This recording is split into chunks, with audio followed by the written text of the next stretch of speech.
Bu video nimadan boshlayman?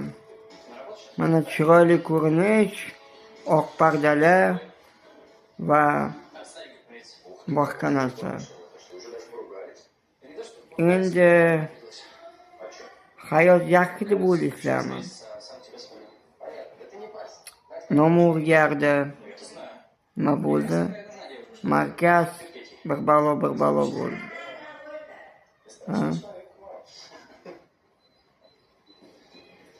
Lekin yo'qda odamlarga nima kerak? Ventilyator kerak. O'sha ventilyator beradigan o'zini kabinetida konditsionerida o'tiribdi. Janob Aralov konditsionerida o'tiribdi. Bizga esa даже ventilyator yo'q. Xo'p, menga aytganda men uni Toshkentdan olib kelardim, yaqindagina keldim. Ma'tillab o'zimni yuzimni ko'rsatmayapman, meni yuzimni hamma biladi. Boshqa narsa ko'rsatmayapman. Yomon narsa, imенно yaxshi narsani ko'rsatyapman. O'sha payt, o'sha hamma narsa Jana Eduardovna qilgan. O'shalar shuni bo'shatdi.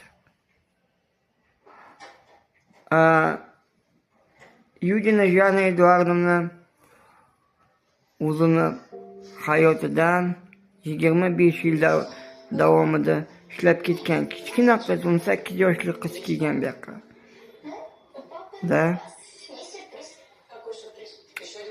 Va kelgan sistemasi Aralov Bahrom buni ayamadi.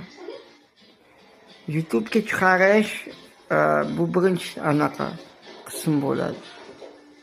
Men ertaga shaharga ketaman, xudo xolasa men o'tda boqlayman bo'ladi.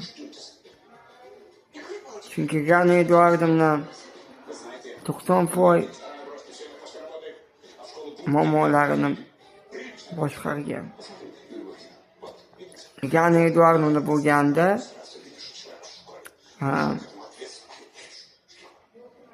ko'p aytadi. Ventilyator ham bo'lardi bizda hozir, chunki ventilyator bor edi. Lekin ventilyator yangi shoyrapa degani hozir anaqa konditsionerda o'tirgan qabul qilmadi.